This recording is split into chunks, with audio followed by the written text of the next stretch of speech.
Fourth മൊഡ്യൂളിൽ പഠിക്കാനുള്ളത് transducers ആണ്. ട്രാൻസ്ഡ്യൂസർ എന്ന് വെച്ച് കഴിഞ്ഞാൽ അത് എന്ത് ചെയ്യും, ഒരു ഫോം ഓഫ് എനർജീനെ വേറൊരു ഫോം ഓഫ് എനർജി ആക്കി മാറ്റും. ഫോർ എക്സാമ്പിൾ, ഇപ്പം ചിലപ്പം പ്രഷർ വേരിയേഷൻ ആണെങ്കിൽ ആ പ്രഷർ വേരിയേഷന് എന്ത് ചെയ്യും, ഇൻപുട്ട് നമ്മൾ പ്രഷറിൻ്റെ വേരിയേഷനാണ് കൊടുക്കുന്നതെങ്കിൽ ഔട്ട്പുട്ടിൽ നമുക്ക് കിട്ടുന്നത് ഇലക്ട്രിക്കൽ സിഗ്നലായിട്ടായിരിക്കും കിട്ടുന്നത്. ഓക്കെ, അപ്പം എന്താ, ഒരു ഫോം ഓഫ് എനർജീനെ അവരെന്താക്കി മാറ്റി, വേറൊരു ഫോം ഓഫ് എനർജി ആക്കി മാറ്റി. അങ്ങനെയുള്ള ഡിവൈസസ് ആണ് ട്രാൻസ്ഡ്യൂസേഴ്സ്. ഇനി ഇലക്ട്രിക്കൽ ട്രാൻസ്ഡ്യൂസർ എന്ന് വെച്ചാൽ എന്താണ്, ഒരു നോൺ ഇലക്ട്രിക്കൽ ആയിട്ടുള്ള ക്വാണ്ടിറ്റീനെ ഇലക്ട്രിക്കൽ എനർജി ആക്കി മാറ്റുന്നവയാണ് ഇലക്ട്രിക്കൽ ട്രാൻസ്ഡ്യൂസേഴ്സ്. ഓക്കെ, അപ്പോൾ electrical transducer will produce an output which has electrical energy.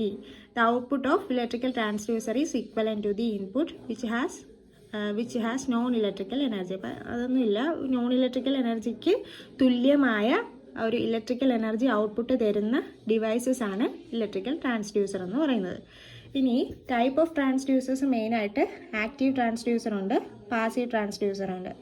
Active transducer എന്ന് പറയുമ്പം ആക്റ്റീവ് ട്രാൻസ്ഡ്യൂസറിൻ്റെ ഇൻപുട്ട് നമ്മൾ ഏത് എനർജി വേണമെങ്കിലും കൊടുക്കാം, പക്ഷേ ഔട്ട്പുട്ടിൽ നമുക്ക് തരിക ഇലക്ട്രിക്കൽ ക്വാണ്ടിറ്റി ആയിരിക്കും, ഇലക്ട്രിക്കൽ സിഗ്നൽ ആയിരിക്കും ഔട്ട്പുട്ടിൽ തരുന്നത്. A transducer which produce electrical quantities such as voltage or current is known as active transducer. Okay, അതിനെ സെൽഫ് ജനറേറ്റിംഗ് ട്രാൻസ്ഡ്യൂസർ എന്നും നമ്മൾ പറയാറുണ്ട് കേട്ടോ. അപ്പോൾ ആക്റ്റീവ് ട്രാൻസ്ഡ്യൂസർ ഇലക്ട്രിക്കൽ എനർജി ആയിരിക്കും തരുന്നത്. അതിന് എക്സാമ്പിൾസ് പറയുന്നത് piezo electric transducer, photo electric transducer, thermo electric transducer. ഇതെല്ലാം എന്താണ്, ആക്റ്റീവ് ട്രാൻസ്ഡ്യൂസറിന് എക്സാമ്പിളാണ്.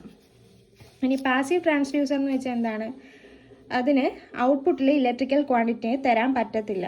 ഓക്കെ, പക്ഷെ അവരെന്ത് ചെയ്യും, വേരിയേഷൻസ് ആയിട്ടായിരിക്കും ഔട്ട്പുട്ട് തരുന്നത്. എന്തിലുള്ള വേരിയേഷൻസ്, റെസിസ്റ്ററിൻ്റെയോ ഇൻഡക്ടറിൻ്റെയോ കപ്പാസിറ്ററിൻ്റെയോ വേരിയേഷൻ ആയിട്ടായിരിക്കും ഔട്ട്പുട്ട് തരുന്നത്.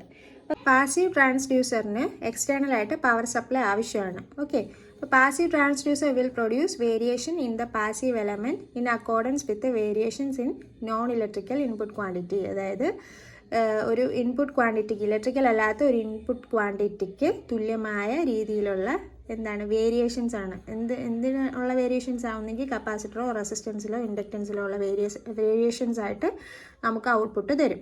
അതിനുള്ള example resistive transducer, inductive transducer, capacitive transducer. Okay, ആ മൂന്ന് പാസീവ് എലമെൻറ്റ്സിന് കൂടെ ട്രാൻസ്ഡ്യൂസർ ചേർത്താൽ മതി.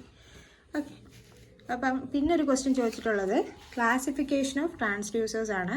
അപ്പോൾ ട്രാൻസ്ഡ്യൂസറിനെ ക്ലാസിഫൈ ചെയ്യാനായിട്ട് മെയിനായിട്ട് on the basis of transduction, primary and secondary transducer, active and passive transducer, analog and digital transducer, transducer and inverse transducer, ഇങ്ങനെയാണ് തിരിച്ചിട്ടുള്ളത്.